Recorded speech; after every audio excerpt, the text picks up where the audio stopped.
A ver, a principios de este siglo, América Latina parecía la protagonista de una historia de éxito increíble, ¿no? El mundo entero aplaudía. Se hablaba de progreso, de millones y millones de personas saliendo de la pobreza. Pero esa historia tenía un secreto, una fragilidad oculta que casi nadie vio venir. Y hoy vamos a desentrañar justamente eso. Y es que el dato es asombroso, de verdad. 70 millones. Entre 2003 y 2014, más de 70 millones de personas en la región dejaron de ser pobres. Imagínense, se celebró por todo lo alto, como un logro histórico. Era como la prueba de que por fin la región había encontrado la fórmula para un desarrollo que incluyera a todos. Pero, y aquí es donde la historia da un giro total. A partir de 2015, ese avance espectacular no solo se frenó en seco, sino que en muchos países empezó a ir para atrás. La pobreza volvió a subir, ese supuesto milagro social se estaba, desvaneciendo.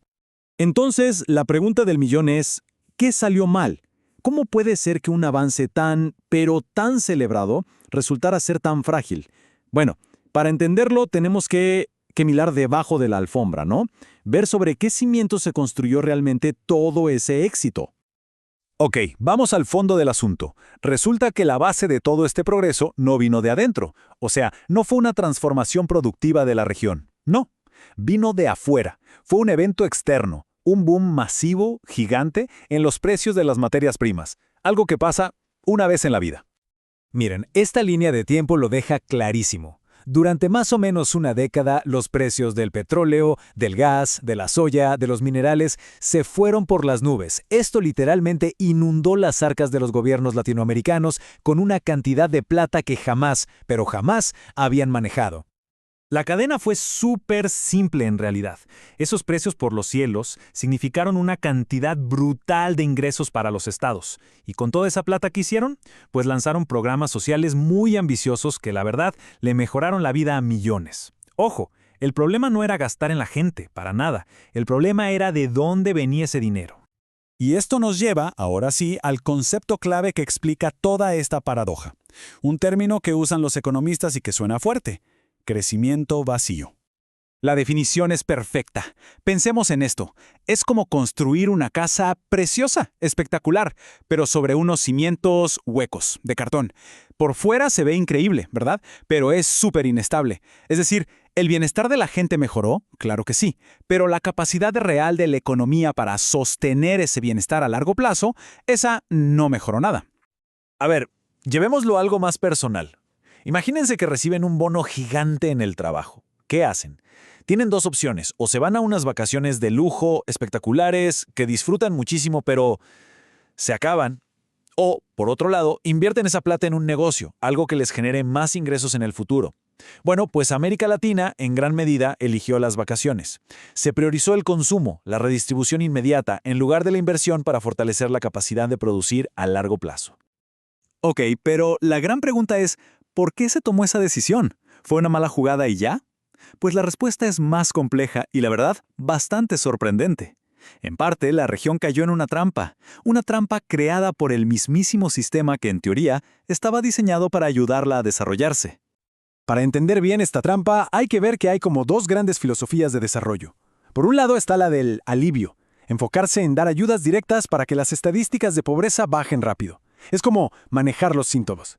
Y por otro lado está la del cambio estructural, enfocarse en transformar la economía para que ella solita genere riqueza y buenos empleos.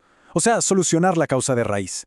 El problema, el mundo en esa época estaba obsesionado con la primera opción. Y así es como funciona la trampa. Es una lógica muy potente. Organizaciones internacionales como la ONU ponen metas numéricas muy concretas. Hay que reducir la pobreza a la mitad para tal año.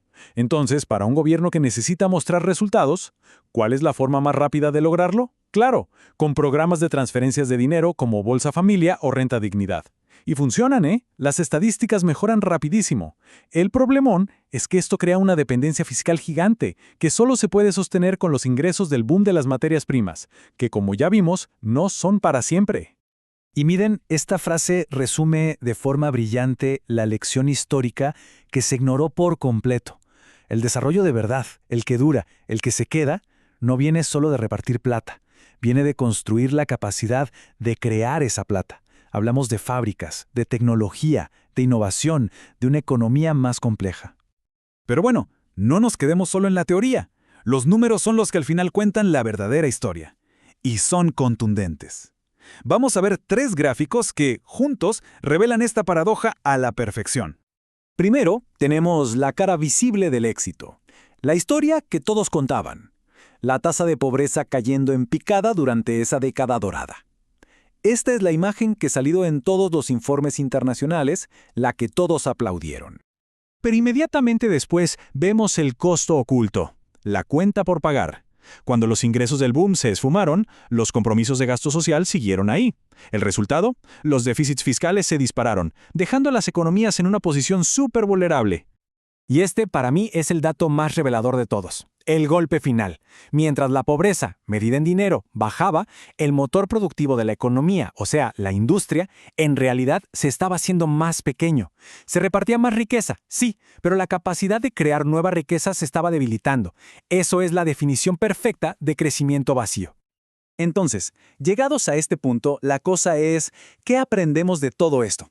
¿Cómo podemos empezar a pensar de otra manera sobre lo que significa el progreso de verdad? Esta tabla lo resume perfectamente. Por un lado, teníamos la ilusión, la de un milagro social, un desarrollo sostenible que por fin llegaba. Y por otro, la realidad, una mejora que fue temporal, que dependió de la renta de las materias primas y que al final dejó a la región con una economía más débil y vulnerable que antes. Y aquí está la lección final, la más importante de todas. Claro que el objetivo es mejorar la vida de la gente, faltaría más. Pero la única forma de que esa mejora sea permanente, de que no sea un espejismo, es construyendo una economía fuerte, diversificada, productiva. Una economía que pueda sostener ese bienestar por sí misma, sin depender de un golpe de suerte. Y cerramos con una pregunta, que creo que es clave. Si resulta que las mismas medidas que usamos para registrar el éxito nos empujan a tomar decisiones que crean resultados frágiles, entonces, ¿no será que estamos midiendo las cosas equivocadas? Quizá el primer paso para un desarrollo real sea justamente cambiar la forma en que definimos el éxito.